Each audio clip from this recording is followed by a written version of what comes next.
All right. Thank you all so much for being here. It's an incredible pleasure to be hosting this event tonight. I'm Mike Went. I'm the program director at Woodland Pattern. All of us at Woodland Pattern are thrilled to welcome Dunya Mikhail and Vang over the next 2 evenings. First, I'd like to begin by saying that we at Woodland Pattern acknowledge that in Milwaukee we live and work on traditional Potawatomi, Ho-Chunk, and Menominee homelands along the southwest shores of Michigami, part of North America's largest system of freshwater lakes, where the Milwaukee, Menominee, and Kinnickinnic rivers meet, and the people of Wisconsin's sovereign Anishinaabe, Ho-Chunk, Menominee, Oneida, and Mohican nations remain present. We further acknowledge the grave evil colonialism introduced to these lands through genocide as well as slavery, but also via racist and xenophobic beliefs, laws, and practices that continue to inflict harm upon Black, Brown, and Indigenous lives. We honor those who have lived and do live now at these intersections of identity and experience and are committed to the active dismantling of white supremacy. So many thanks to Dunya Mikhail and to Maider Vang. Again, for joining us over the next couple of evenings, and of course to all of you. Thanks also go out to the National Endowment for the Arts and Wisconsin Arts Board for generous support of these programs over the next couple of evenings. And speaking of both evenings, so we hope you can join us tomorrow, May 20th, for a reading featuring Dunya Mikhail and Maider Vang. The reading will begin much like this evening at 7 p.m. Central Time. For more information, you can, if you're here tonight, it's likely maybe you already know about this, but still, I'll let you know and share this link to our website, and events are on the homepage. If you scroll down just a touch, the events over the next couple nights should be right there. So you have an access link to get into that meeting tomorrow. The program's happening tonight and tomorrow, which these are focused on the ways in which writing and creative practice can address and articulate the experiences of diasporic and refugee communities. These two events are part of a larger series, The First Function of Poetry, a social justice series, which we've been running now for has it been almost a year that we've been doing this now? Wonderful series that's found us hosting Ross Gay, Amin Ezekumatatil, Tonga Wisen Martin, Craig Santos Perez, and many other amazing poets. And the series will continue, though we'll pause for a moment over the summer as we'll host a limited run of outdoor in-person readings, which is kind of amazing. Our first in-person reading in like a year and a half will be July 10th at 3 p.m. For those who are in Milwaukee, in Garden Park on the corner of Locust and Bremen Street in River West. There's going to be more information about this on our website coming very soon, but I hope to see you in person at the park if you're here in Milwaukee, or if you want to just make the trip, come see us. It should be a wonderful reading. It's our open mic. So there will be an open mic portion and readings by some amazing poets, Nikki Jansen, Ahi Lee, Vernette, and Adams, excuse me, and Brenda Cardenas.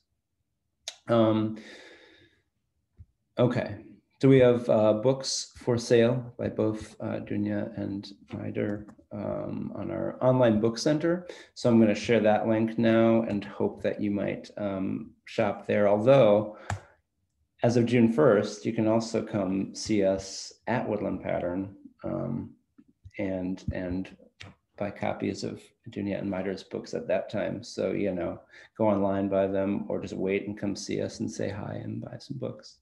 All very exciting. So, and finally, I do want to say before we begin the program, as a nonprofit organization, that your individual support goes an incredibly long way towards sustaining us.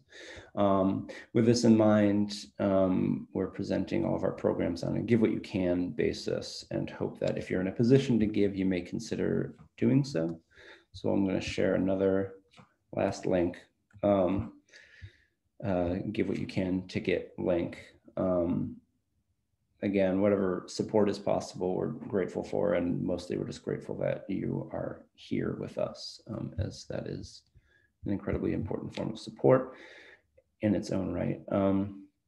So this discussion this evening, so I'll ask some questions on behalf of Woodland Pattern.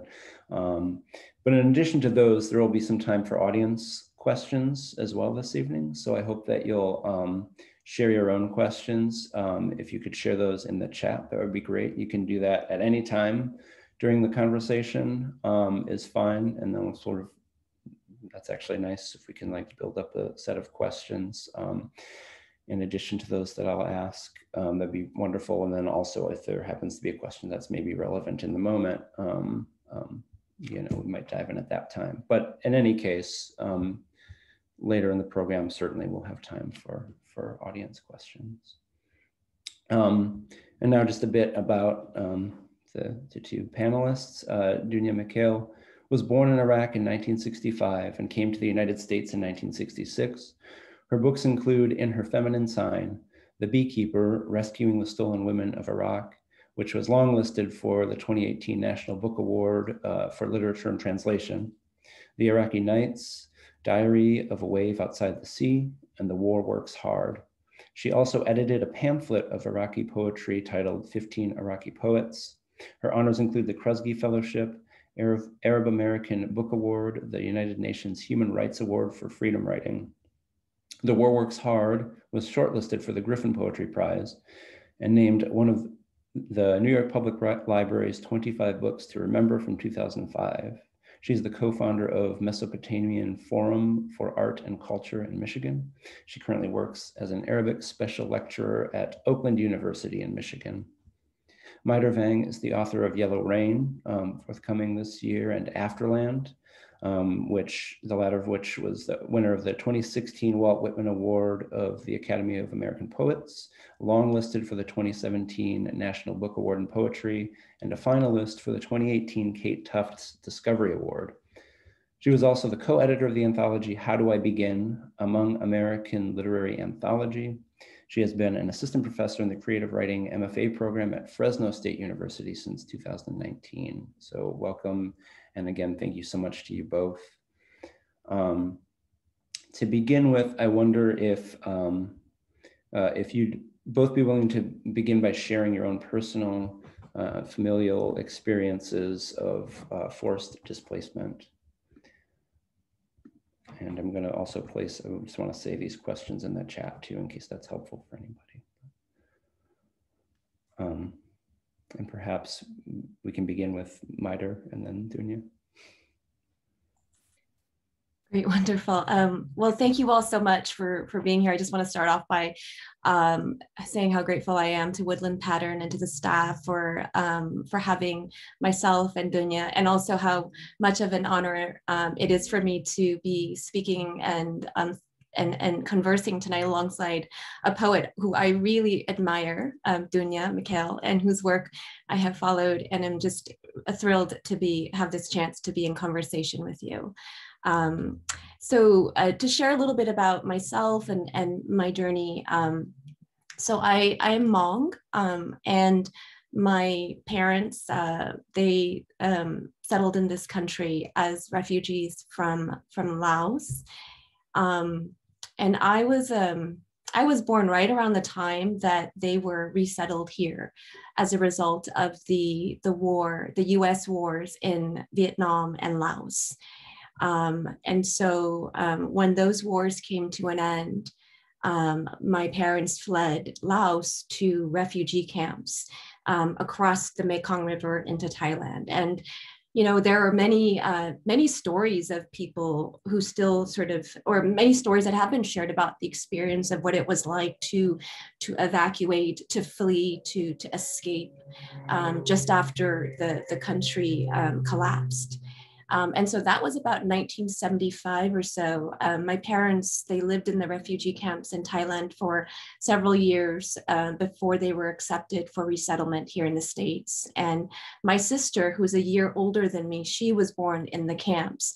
And then once my parents got here to this country, I was born. So I think that if my parents had stayed even just, for 6 more months in the camps, that's where I would have been born as well.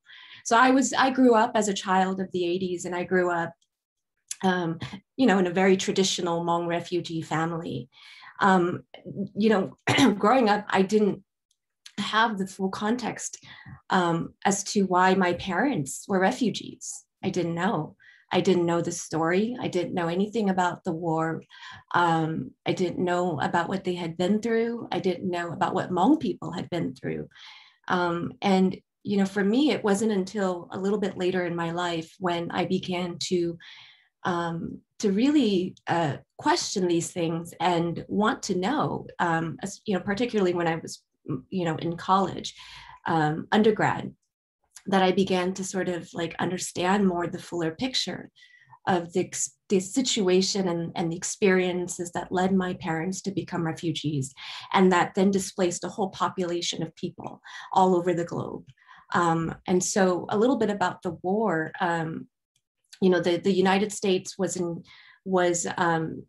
Vietnam, with the war that was happening there, the war that arguably many people will say, and which I do believe was brought to Vietnam by the United States in many regards. And then while that war was happening, the CIA recruited Hmong soldiers, many of which included my grandfathers and uncles, to fight in a covert war that was happening alongside what was happening then in Vietnam. And so that's what happened for almost a decade in Laos. And so the CIA recruited Hmong tribesmen to do the war bidding for them, and that's often the narrative that we don't hear. We hear that Hmong people were recruited, but it was sort of like, you had kind of no choice. And so a lot of our elders were put in the situation where they became soldiers and fought on the side of the United States. And then once that war ended, of course, everyone got left behind. And that's what started the whole journey of people leaving and just getting displaced from the mountains, from the villages, and led to the whole exodus of refugees into Thailand. And so that's a little bit about who I am, where I'm from. And I can talk a little bit more about that too with some of these other questions as it relates to my writing. But now maybe we can hear from Dunya as well.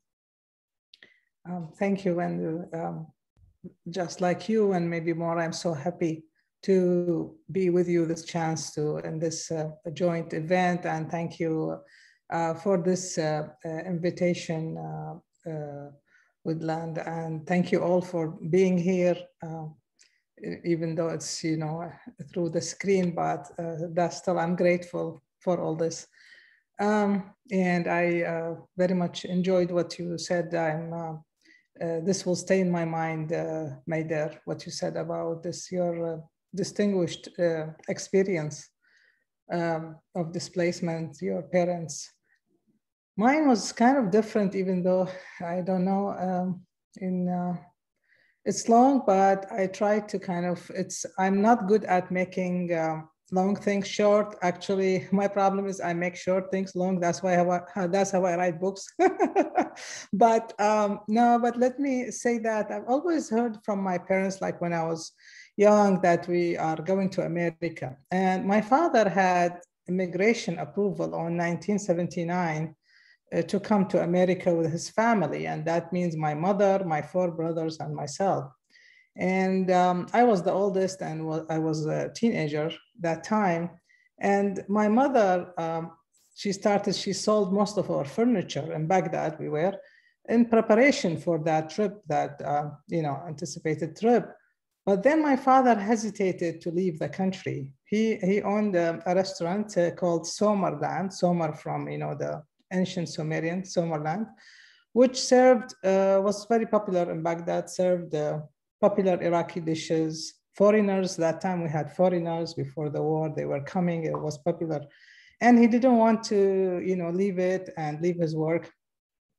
So one step forward, one step back, and then the war started, the Iraq-Iran war in 1980. And then it was forbidden to, nobody was allowed to leave the country anymore. So then they stopped thinking going or not, but the war lasted 8 years.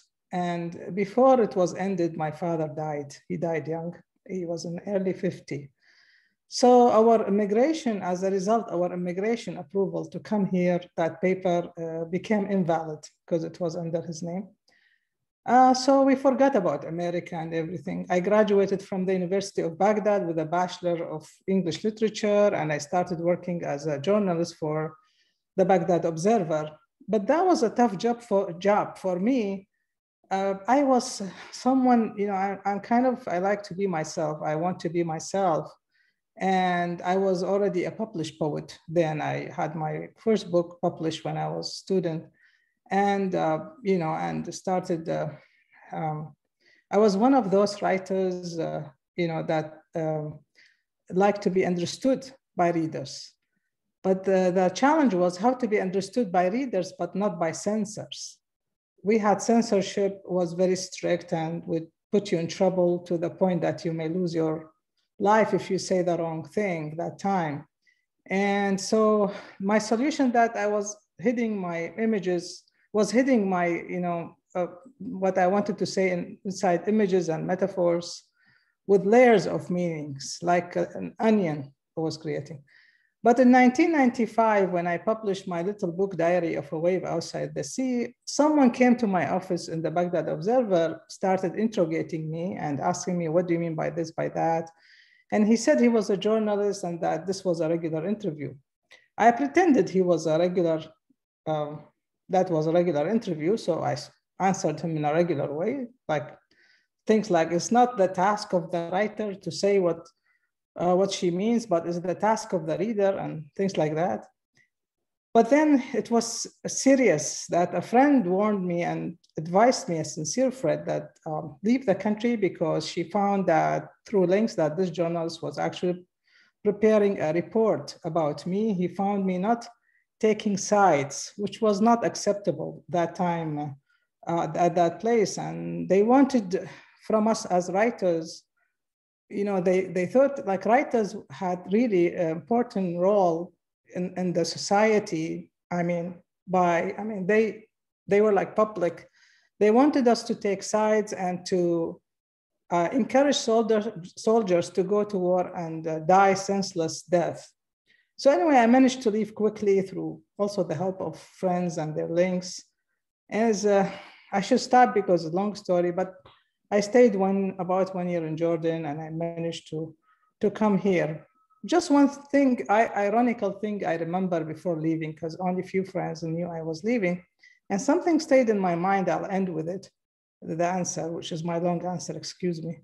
A friend, even though he knew that my life was at risk, he said, but where are you gonna go? You wanna go to America? But remember that poetry is marginal in America.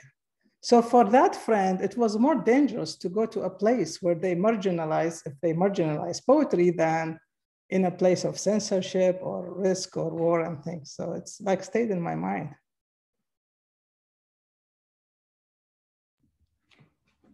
Thank you. Thank you both so much for sharing those stories, and really appreciate that. And you already spoke to this, I think, a little bit, Dunya, but perhaps there's more to say, and to Maida as well.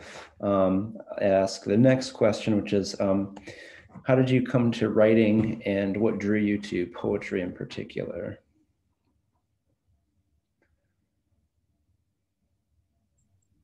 Well, I can chime in, and then Dunya, please feel free to jump in too. I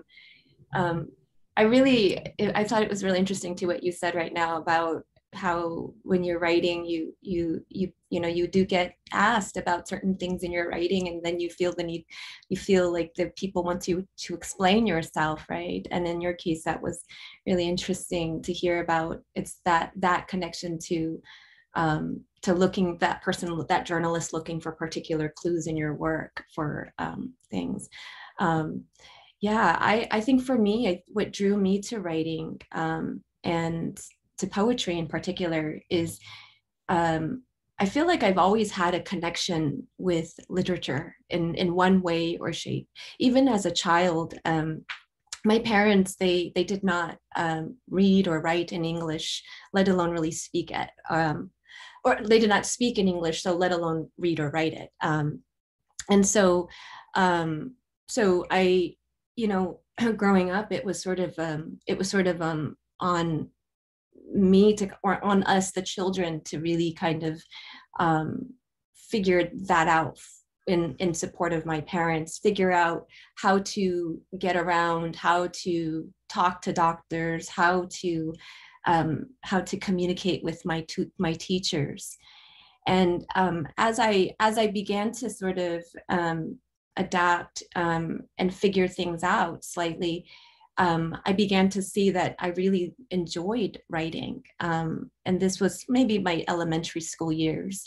And so that really stayed with me, just the idea that you could use writing as a way to explore different worlds and different ideas. And Hmong people, we, you know, are historically steeped in oral tradition. So writing or the act of putting ideas to paper or pen to paper was not something that, you know, some of my parents were very familiar with because of that tradition of oral transmission, of sharing and passing down of culture and stories and folktales. So for many people in the Hmong community today, even, the idea of writing is still very new. It's still an idea that it's like, you know, that there is a place to be able to then offer your ideas and have it in print. But that is not to say that Hmong people did not have a rich and vibrant oral tradition. There's a practice called Gutsia, which is a form of sung poetry. And that to me is a kind of literacy too, even if historically Hmong people were deemed as illiterate. You know, there is a kind of literacy that happens through that art, that act of sung poetry, even if it's not written down. So I've always felt like, do I have a place in literature? You know, and what is that place if I have that place? You know, who am I to think that I can write when my ancestors did not have that same access? And so those are the questions that I think I grappled with throughout my journey into poetry. And then poetry has always been something that I've done, even as a child. You know, I spent a lot of time writing poems, even if, like, especially if they were really corny poems to my friends, or, you know, just things that you would send to friends. And it was very sort of just roses are red, violets are blue type of things. But that was still something, you know, for a small refugee kid who really didn't know any poets. That was sort of how I got into it, you know. And then as I went through high school and then college, I was lucky to have very encouraging and supportive English teachers who really began to help nurture that love for poetry in particular. I can talk more about sort of the particularities of poetry, but I think in some of the later questions, but I think that that for me is kind of the journey that drew me to writing. I think I always knew I wanted to write. And in my family, my parents know that if they need to have something communicated into English, they come to me, you know, as opposed to some of my other siblings. And so there is a way in which not only having a grasp of English was allowed me to explore creativity, but was also a very practical function as well for my family. Lovely. It's very, by the way, it's very similar to my experience, very much. I also started since childhood. And, you know, I never had like that decision, like I decide to become poet or become writer. It's just like something like was as if something was there with me without thinking about it in particular. But started in Baghdad, it is in summertime, it's very, very hot. And we usually sleep on the roof of the house. And my grandmother was living with us. She was sleeping with me, like very, like bed to bed, like same. And we didn't have books in the house and things like, we didn't even have books. But she was telling me during those nights, like bedtime stories, kind of very special stories. With she gives me the lesson, like animal stories. And I was very fascinated by those stories. I asked her for a book. Is this in a book?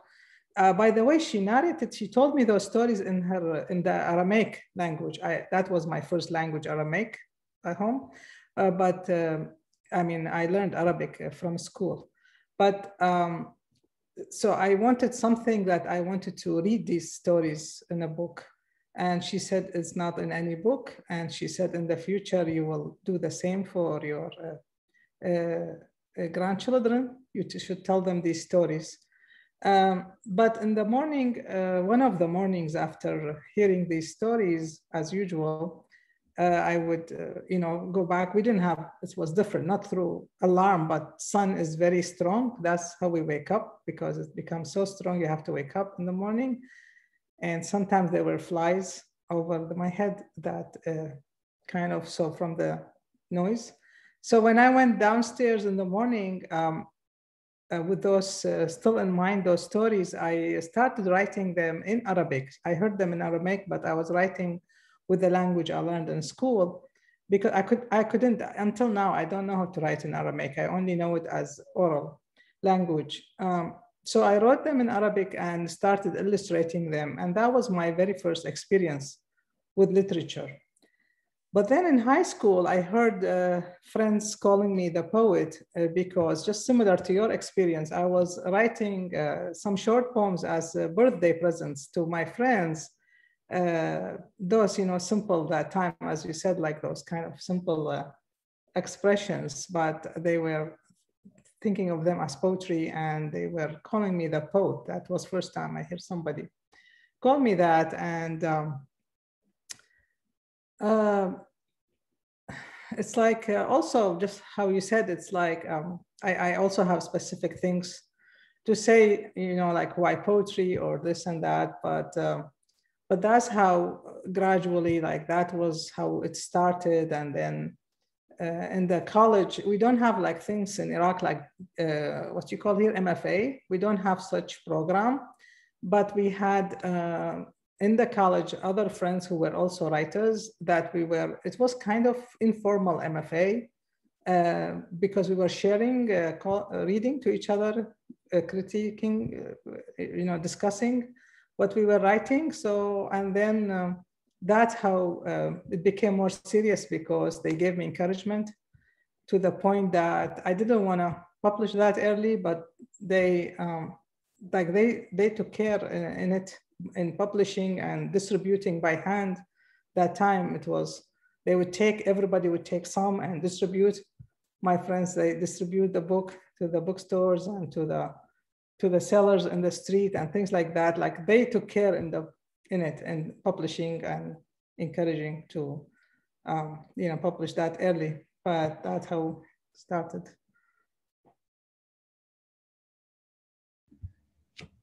That's great. Thank you. I love the similarities too of your trajectories. It's nice to hear. Yeah, before I ask another question, I just want to say also, please, everybody in the audience, should a question come to mind, do feel free to put that in the chat at any point. So thanks. So the next is a question about how writing can help those who've experienced the trauma of forced migration, and what specifically poetry might be able to offer. I would also, you know, sort of expand that, or maybe more personalized. That would be a better, and add how has it helped you sort of process those experiences?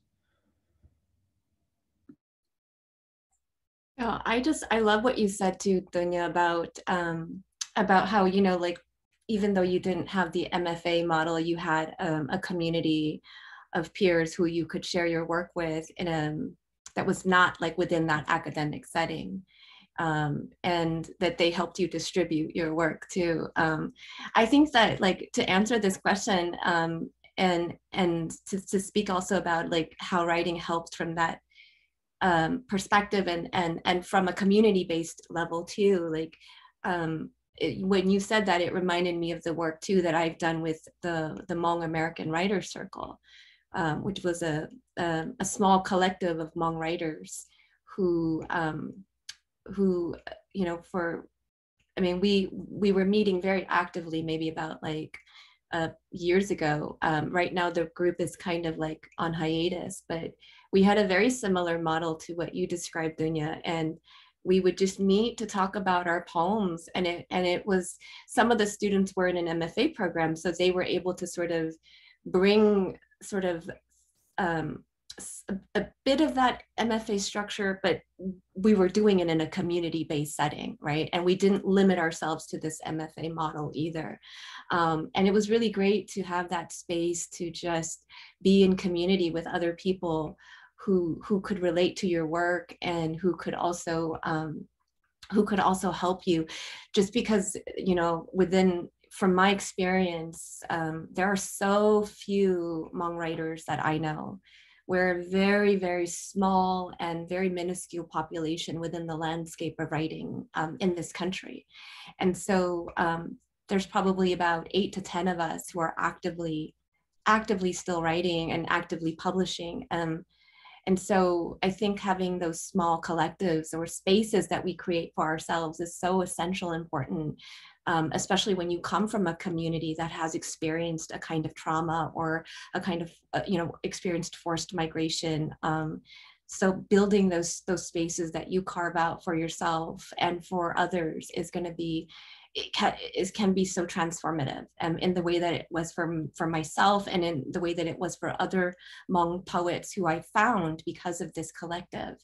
And so more importantly, it also just lets you know that you're not alone, because you know that writing is such a solitary thing, right? It's something you do and you're with yourself in your mind, you know, physically alone. And so it's sad enough to already be a writer, but it's even worse to be a Hmong writer when you don't know if there's anyone else doing it too.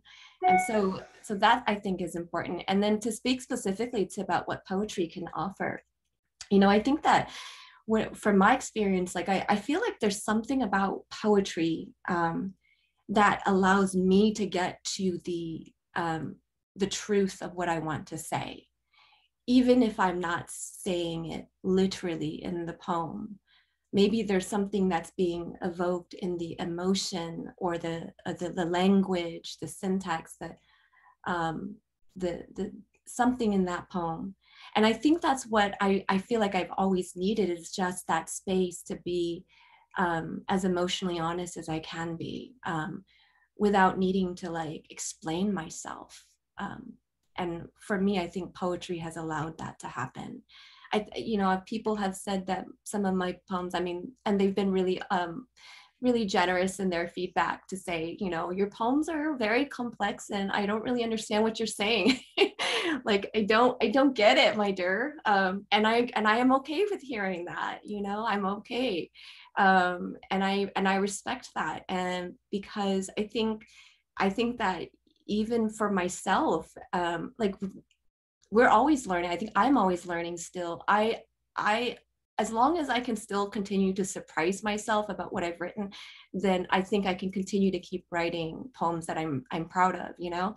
And that goes back to the idea that, like, even if my images are not rooted in concrete reality, they might be rooted in like a surrealness, or sort of an otherworldliness.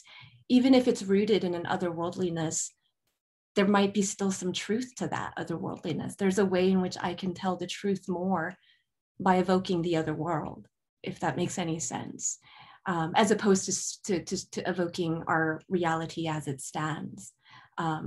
So for me, that's probably why I feel like I can really expand through poetry, because it doesn't feel like there's a cap or a limit to what I can try to do. Yeah, so Maider, you are wondering about this space and your space or place, actually, more intimately to say, in poetry, and you seem like this. The wonder is this is the keyword here. It opens a space of discovery for you, and then the readers add their own meanings by adding more, by adding these active readings and meanings and more layers of meanings to your already wonder or your space of discovery. Let me claim, and the same thing to me, I claim that through this process, the most exciting thing about it is that we become native. This is like immigration. Readers immigrate to our poetry. Mm-hmm. And we welcome them just like we were welcomed earlier. I feel that this is the only time I feel native is through writing, where I can welcome others to add their own spaces of discovery to our original. We become citizen, kind of. So it makes me that, and you were wondering about that, like how it is. When you were saying earlier, you feel that you have a place in it. Even I can say that I feel at home. That's writing makes me feel at home. And in addition, it enables me to do magical things, let me say. For example, I can be a child regardless of my age, and I can be alone and with others at the same time, not only people I know, but everyone, like strangers. Those who come to our readings and ask questions, all that enriches it gives us more energy, of course. So it does all this through this space of discovery that you've been talking about. Yeah, I love this notion though that you raise about like that we're inviting people into the spaces of our world, right? Into the geographies of our own mind. Mm-hmm. And yeah, you're right. You're right about that. Mm-hmm.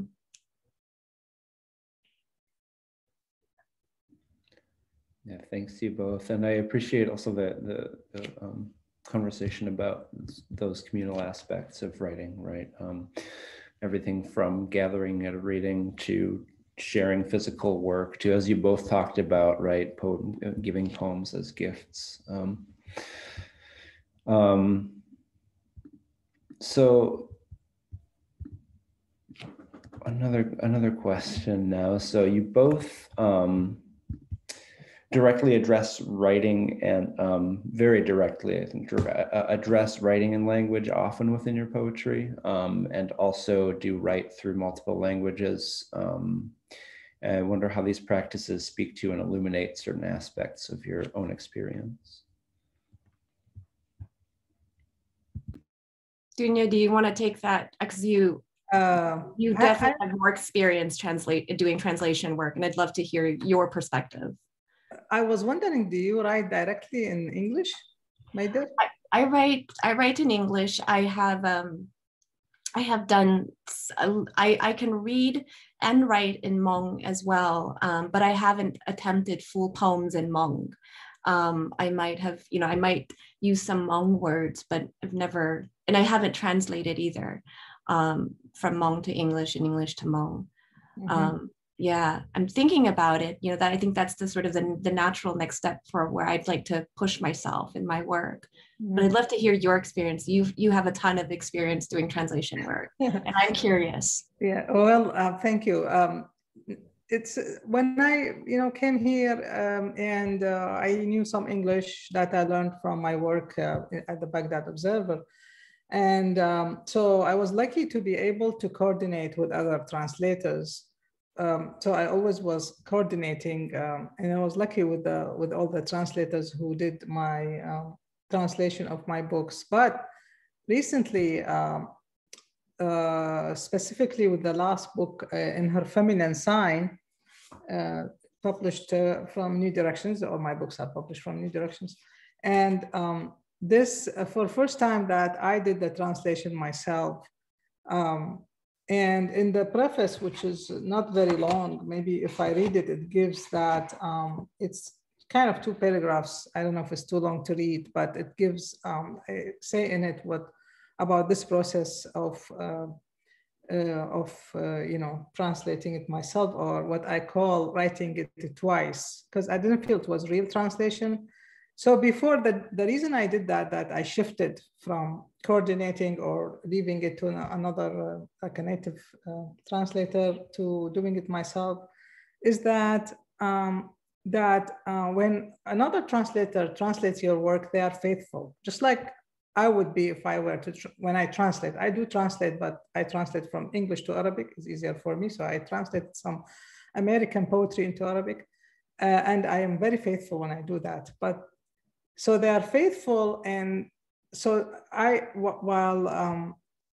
for me, I found myself when I write it twice, it helps me with, even with the original work. It's like assessment. It opens my eyes more to the original. And it makes me diagnose the weaknesses in my poem when I translate. So it's kind of, is what you call it,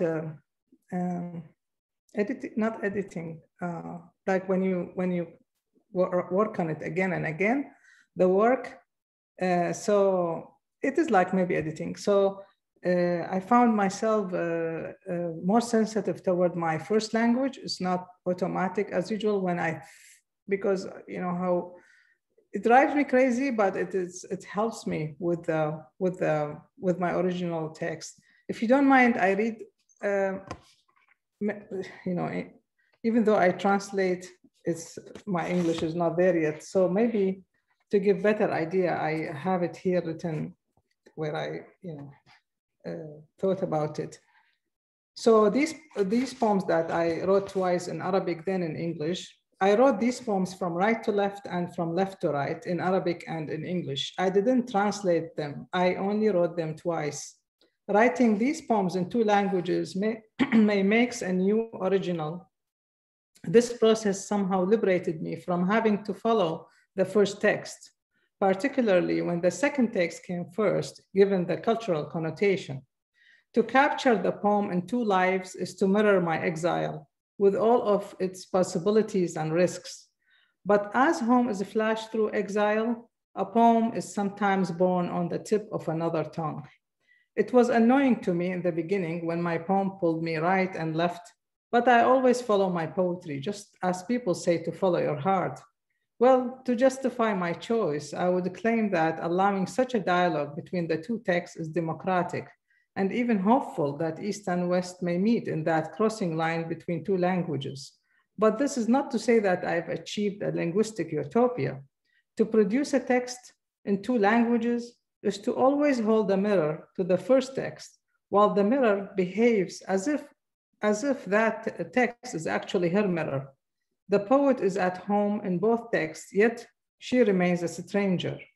This English edition shows readers one side of the mirror. So for example, even the title, In Her Feminine Sign, in Arabic is something like the stranger in her tied circle, not in her feminine sign, but tied circle. Tied circle in Arabic, we have a feminine ending is a symbol, like a circle, like a tied circle, that's feminine ending. When we turn masculine to feminine, all feminine words, because in Arabic, everything's either masculine or feminine. We don't have neutral. We don't have it, we don't have neutral.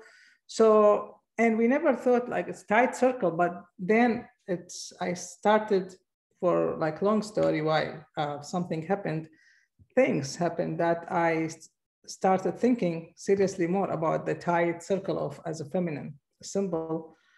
But if I say in English, like if I'm faithful, I should say the stranger in her tight circle. I don't know if it makes sense in English. So like when I do my work, I am free to make changes as I want. While I don't want to, and then I make a lot of changes in my text. I don't want to do that to a translator. I can only do it to myself, that torture. Yeah. Sorry for long answer, but I don't know that now recently I wrote a novel also that I also translated myself. It's out in Arabic, and the English is, on the table of publishers, but I also did it myself. This Wow. first novel I wrote, I never thought I would write a novel, but I did it recently. It's incredible. Yeah, I'm just amazed, and I have the book too here. I've been looking at it Thank alongside you as you're reading. Yeah, I have your book on what you call Kindle. It's in my family is complaining because our basement is full of books. There's no. Oh yeah. So now I started to buy books on Kindle. Yeah, that's terrible. Yeah, I just want to add quickly too that for I think it's very valuable for me to hear about your experience, and then even earlier when you were talking about that journalist who was asking you about your poems and the metaphors in them. I had this experience where, so my book, Afterland, has been recently translated into French. And the translation will be coming out this month, next month, actually. And it's been a really interesting journey to work with the translator on the translations. Because it does feel like everything gets called into question, but in a good way, right? Because then, he asked me questions like, well, what did you mean by this? Or what exactly? And so for me, it puts things into a different perspective. I have the utmost respect for what translators do to help bring these works to other audiences, right? And that's the power of translation, is to really be able to share works with other audiences who otherwise may not have access to that text. And so for me, it just like, when he asked me all these questions about this or that or this, or, what about the reference here, did you mean this, did you mean that? It really, like you said, it really does make you as the poet then to really think about ways in which you might constantly be revising the work in your own head as they're translating it. It makes you think too, right? But see, Dunya, you have the advantage of being both your own translator and the poet at the same time, so you're doing it. I mean, maybe it is something I will want to try out too someday. But I just have the utmost respect for people who do that translation work to share those works across different audiences and readers, right? But it is more peaceful when the translator is doing it a language that I don't understand, like Italian, French, I mean, all the languages I don't understand. It's peaceful relationship versus when it's in English, and then you kind of, think of, even though my English is limited, but, and it's peaceful, especially when you say, the translator asks you, what did you mean by this? But they don't put your life at risk as a result. Yes, exactly, right? In your case, it was very different. And of course, we want you to be safe, and that person should not have been asking you those questions, right? But, yeah. So we can't even equate the two situations, what I'm trying to explain and what you went through, for sure. Absolutely. Because my life was not at risk, right? No, but at the same time, no, but this question of what did you mean by this and that? Yeah. It's sometimes, we writers, even though it's okay, like I was going to ask you about the line in your poem that, if you don't mind, after this, I'll ask you that. I wanted to know the secret behind that line, let me say, because rather than what do you mean by it exactly, but I feel like sometimes there's secrets. These are secrets, like there's something behind it. It was in your mind, not necessarily same in my mind. But sometimes don't you feel like we writers, like, why do we have to explain everything? I mean, after we say it, I mean, do they do that to painters? Do they do you see a painting and then you make the painter explain everything in the painting? I mean, even if it's abstraction, we just maybe enjoy or try to have our own meaning. But I'm going to do that to you and ask you, if you don't mind. There's I wrote it somewhere. Let me see. Did I put it here somewhere or in my notebook? It's in your, okay, Afterland, in a poem, you address exile. Interestingly, you say the title of the poem is, Dear Exile. Mm-hmm. And the line that I was so curious about to know what was really in your mind, if you don't mind giving the secret. Sure. Yeah, I'll try my best. You crawled back in your bomb. Mm-hmm. You crawled back in your bomb. I said, wow. So you addressing exile, but you crawled, it's like a strong image, but it gives me so many mixed feelings and many images, sub-images that come in my mind. But I said, wow, I'm so curious to know that what's in this line. Yeah. Thank Well, you. I wish I had a clear answer for you, because I mean, I know. I could ask myself the same question too. I said, what were you thinking, my dear? That's so nice.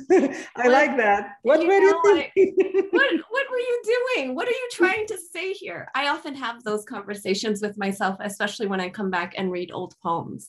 But you know, I think that so yes, you're right, because the poem is like as an address and sort of an epistolary address to the idea or notion, concept of exile. And for me, there was something about something that had been the idea of exile being so fragile and so volatile at the same time, and maybe that's like, if I think about it, like, that image of crawling back into a bomb, for me, it bothered me, like it disturbs me, and I did not also want to write just a very happy poem, obviously, right? But there was something about the image that really bothered me, the idea of something crawling back into its bomb.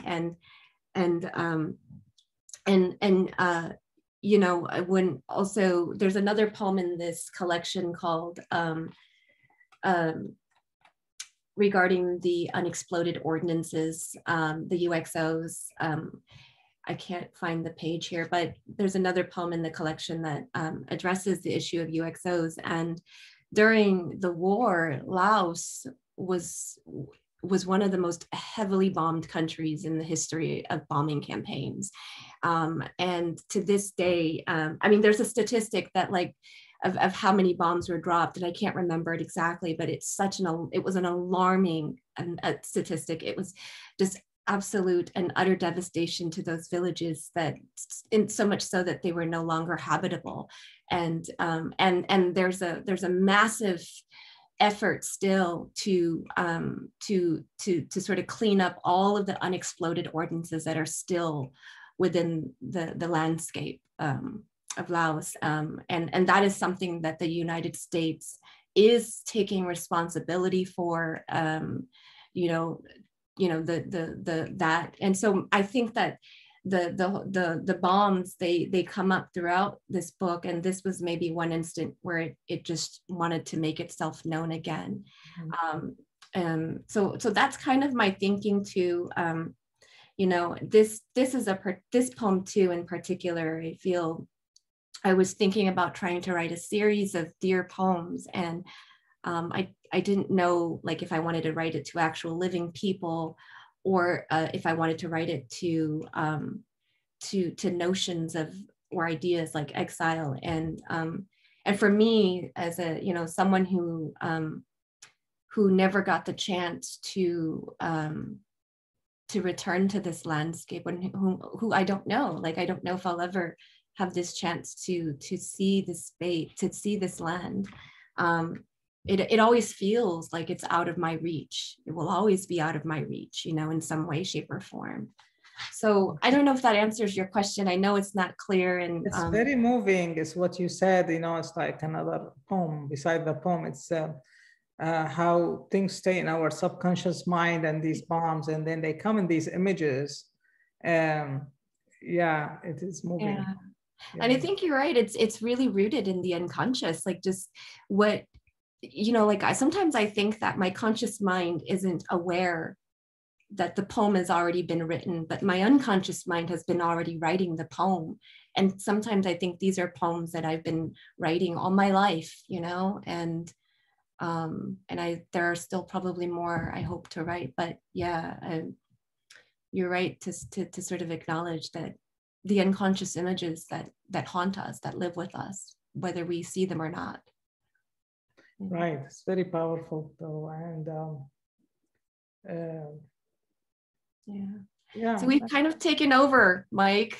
so right, Mike. Sorry for this.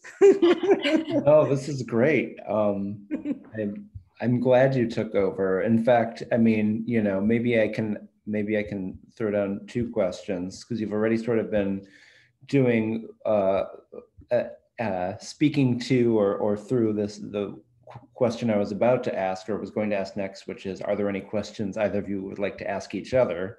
So to continue that, and please do continue that. I'll also and just generally say that, like, I mean, that's great. I mean, we're all here to hear you talk, and that's wonderful. I appreciate it very much. I'll also add this question, so do ask each other questions, but also this one. What are the other writers are you reading who are addressing refugee crises and the experience of forced migration? But then again, also, if you have questions for each other, please continue that conversation. Can you, sorry, repeat? Writers? Sorry, yeah, I'm like jumbled here. What other writers are you reading or might you recommend who are addressing refugee crises and the experience of forced migration? Addressing refugee, I'm sorry that I forget some names, but this moment I can think of Richard Blanco, Ilya Kamenetsky, Lee Yong Lee, Solmaz Sharif, Kaveh Akbar. Who else made there? Yeah, no, those are some fantastic names. I would agree with you. I have also, you know, I was thinking about that too, and I think I returned to the work of M. Narbesi Philip and Layli Long Soldier and Mahmoud Darwish, you know, whose work I think yes is quite resonant at this time. Yeah, in addition to the names that you suggested to Dunya. Yeah, and now I remembered more of my Arab fellow writers, Philip Matters, Khaled Matawa, Fadi Joda. Yeah. Also. Fantastic, yeah. I do have a question for Dunya, though, if I might be able to jump in. You have such a wonderful vast experience with like writing creatively, but you've done journalism work too. And then the book that you did recently, the Beekeeper, well, actually came out a few years ago too. It's so fascinating. And the work that and the labor and the love that went into to compiling that. Maybe you could just share with us, like I'm curious just to know what it took for you to kind of bring all of that together. Whether it's around the journalism work or even that book, The Beekeeper. Yeah, thank you, my dear. The Beekeeper is a nonfiction book that I found myself, you know, attracted to these stories that I found that even these stories didn't kill me. I would die if I didn't tell them. It was started in 2014 when I learned about this terrible thing about selling women in market, actually selling them, putting tag on them in some by ISIS, you know, extremist jihadi members that, you know, their ideology is strange and they treated these women as property they could buy and sell and things like that in Iraq, Syria, and elsewhere online. And so I kind of went crazy, and I was day and night involved trying to see what's going on. And then which made me go back to Iraq after absence of 20 years to meet some of these women who were that time escaped ISIS and made it back home safe. I wanted to hear their voice. And then I learned about their stories, but then I became, so I thought what to do. I didn't have any weapon or anything other than my pen. So all I could do is to, make their voice heard in the world. That's how I could kind of fight. I don't believe in fighting, but that's how I could take part in this. So I wanted to write it that time as novel, but I was afraid that people may think this didn't happen. I don't know if I was right or wrong in my decision, but I wrote it as it was a nonfiction that was stranger than fiction. But then I did that, and I still wanted more, that I wanted still to write it in a way that is tell the truth in a different way. So that's when I said I wrote a novel. It's actually on this subject, but as novel. The title is The Bird Tattoo, this one. The previous was The Beekeeper, based on a person who was beekeeper, and through beekeeping, he was able to save some of people. And yeah, so that was a story, several stories of women, but the novel is more like going macro on focusing on one woman's story. It is, I can say it's fascinating, the story in the novel. The beekeeper too, but this, I was able to kind of add this other dimension of like imagination, like adding mythology and adding, I love this novel. I think you will like it when it comes in English. I don't know when, we don't know yet. But in Arabic is doing well, that it is now shortlisted in the Arabic Booker. And the result, they'll choose the winner next week. But I mean, regardless who's the winner, but it's my first novel, and in the shortlist, I'm honored that there are like great novels and novelists in the list. And it's not my area, but didn't expect this, but it was shortlisted, and it's received very well in the Arab world, this one. It's wonderful. Congratulations on that. Thank you. Thank you so much. Thanks for that. And we do have a question here in the chat. And again, if anybody has questions, and again, continuing, Maiter and Dunya, if you have questions for each other. But the question from Jenny and Laura is, does poetry have a role to play in preventing the situations that lead to forced migration?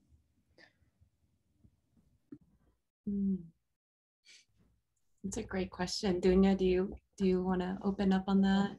It is really a wonderful question. In general, poetry, I believe that poetry is strange. It is useless. At the same time, it's very effective. And I have a poem in the book, In Her Feminine Sign, that answered this question, but I know poetry reading is tomorrow. So I promised to read the poem titled, My Poem Will Not Save You. I will read it tomorrow. I know exactly the poem you were referring to. So yeah, you are my friend, my dear BKMC. This is wonderful presentation. You know how I said that about how I feel at home in poetry. Also, poets, as if I know them before, they are like my neighbors before or something, or it's because we are same tribe. Yeah, we're kin, right? Yeah, kindred. I started loving you. So it doesn't, poetry doesn't make up a living, but it creates a living actually for us. As I said, it's my homeland, and poetry prevents me from going crazy. It gives me that balance, But at the same time, it reminds me of the truth, which we don't always want to know. So. How does, going back to the question, I don't know if I answered the question actually. It's because it should be in relation to forced migration. So let me repeat the question. Does poetry have a role to play in preventing the situations that lead to forced migration? Well,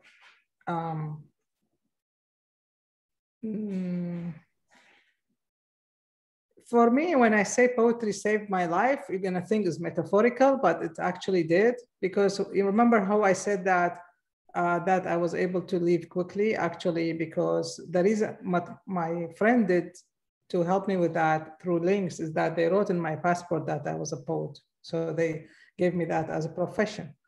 So that's how in the border, they don't ask you to have paperwork and things like that because you don't belong anywhere. When you are poet, you don't need leave of absence and things like that when you are a poet. So it's less complicated than if they wrote journalists, but then they don't let me go out as journalist because then where's the permission from your place and stuff. So it helped me kind of transfer the borders quickly, poetry. So it's transferred to what you call exile. I don't really think of exile in the traditional sense. I wrote in my Twitter on the tab that I don't do that because I'm actually a bird. Maybe some people thought it's a joke, but I thought it was true.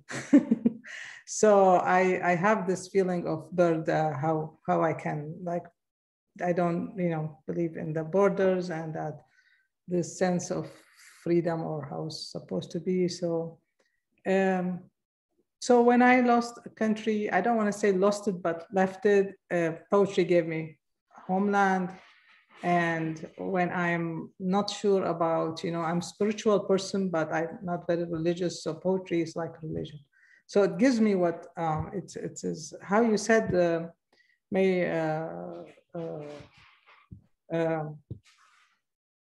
how you said about how you were in a certain place that you found yourself like that. I felt you were saying that it turned your space into a place, into a true place made there. Mm-hmm. Is that how my impression was correct? You gave me impression that as if poetry made you like make sense more of your space, that became more intimate to you, to call it an actual place. Yeah, and I think yeah, you're absolutely right, Dunya. Like I think that for me, like poetry allows me to create the space that I know I'll never have, or the space that that my parents and so many other Hmong elders will never be able to return to again. Mm-hmm. There's that notion of solastalgia, which is this idea that a place becomes ruined, whether from environmental degradation or neglect, and that the heart will always yearn for it, even though it knows it can never go back to it. That's the feeling that I think that so many of my poems do and try to explore. And I think to answer this question, does poetry have a role to play? I mean, I wish it had a greater role. I wish it was able to end wars. I wish poetry could be that one impetus that brings people together in ways that haven't happened before, and but I think that like Dunya, I think for me, at least poetry, if it doesn't happen on that collective level, it does happen and create transformation on a very individual level. And once I see that transformation happening in me, then I love and I appreciate, and I feel happy to be able to then sort of extend that kind of energy to the students I'm working with, for example, because I think that that's how we can then become,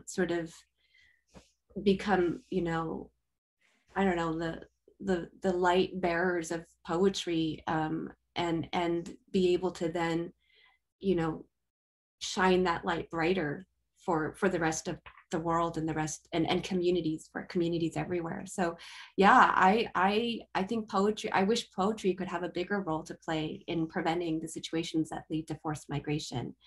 But if we can make it happen at first on an individual level, so that it eventually then ripples out to the collective, then there's that potential for expansion, right? For that greater transformation to happen anywhere and everywhere. If you don't mind, I want to add something. When you said light bearer, you reminded me of something, Mayder. You reminded me of Enkhidwana. Enkhidwana is the very first poet in history. Poetess, like a woman poet. Is this word is used in English or only British? I don't know. I learned, you know, British English first. So they were addressing me as poetess, but then I don't know how that it's good or not, but it's like, I mean, female poet is the first poet in history. She's Iraqi. And you reminded me of something because she had a role, a position. They called her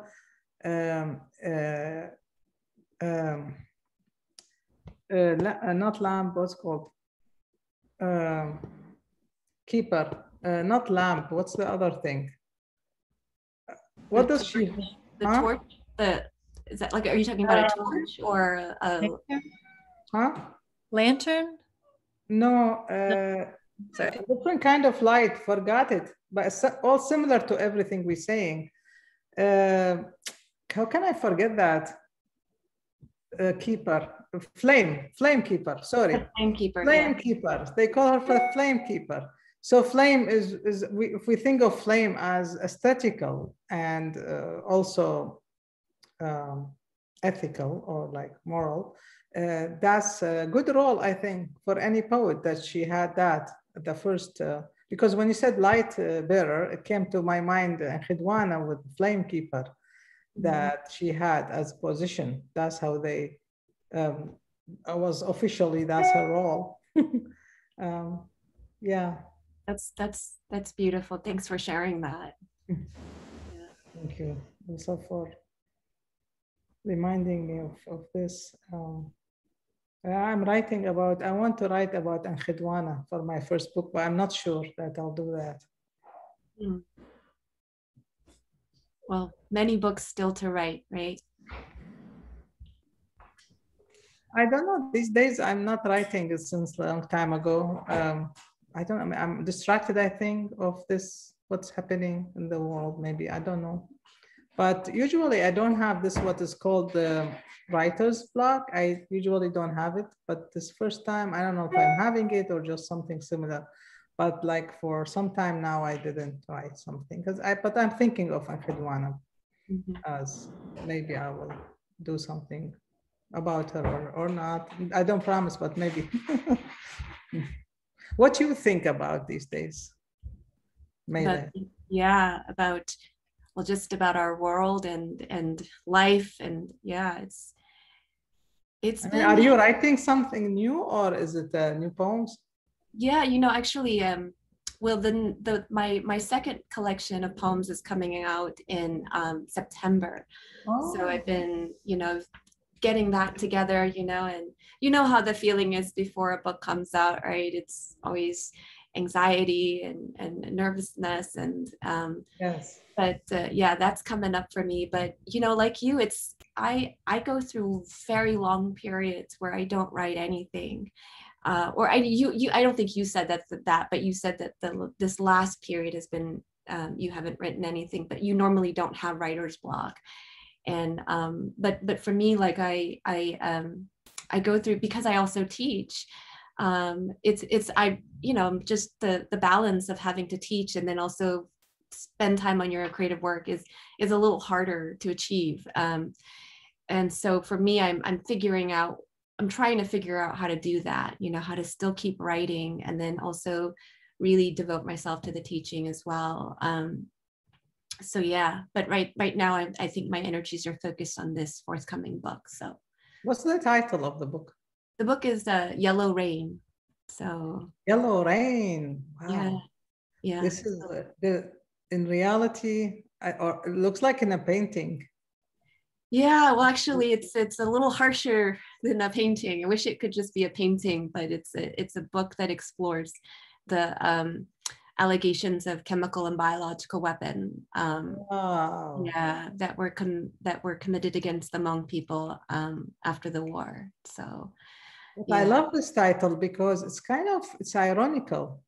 it is. Yeah, It's rain, yellow rain. It's what you say, and then how it looks like. It's very ironical. I like it. yeah. Thank you. Yep. Thank you so much for that. Well, thank you both so much. This has been just a remarkable conversation. Just so grateful to you both for being here, and for joining us again tomorrow. I look forward to hearing the poem you mentioned, Dunya, as well as many others from both of you. I love that poem. I am actually really looking forward to hearing that. That's going to be great. But yeah, I can't wait to hear you both read, and thank you so much. And thanks to everyone for being here. And hope to see you all tomorrow night. Yeah. Thank you. Look forward to seeing everyone then. Congratulations for your in advance for your coming book. We should. There's is it already there for pre-order or has to wait a little bit? Pre-orders are open right now. Yeah. Yeah, pre-orders are good. It helps if we order. Pre-order is I learned. I don't know. I'm not good with from my purpose. Is better than even later. So yeah, absolutely. We should all have pre-order, and I love the title, so I'm excited. Thank you. Thank you very much. Yeah, thank you all for being here, for being patient and listening, and for all the questions and for sharing with you also. I'm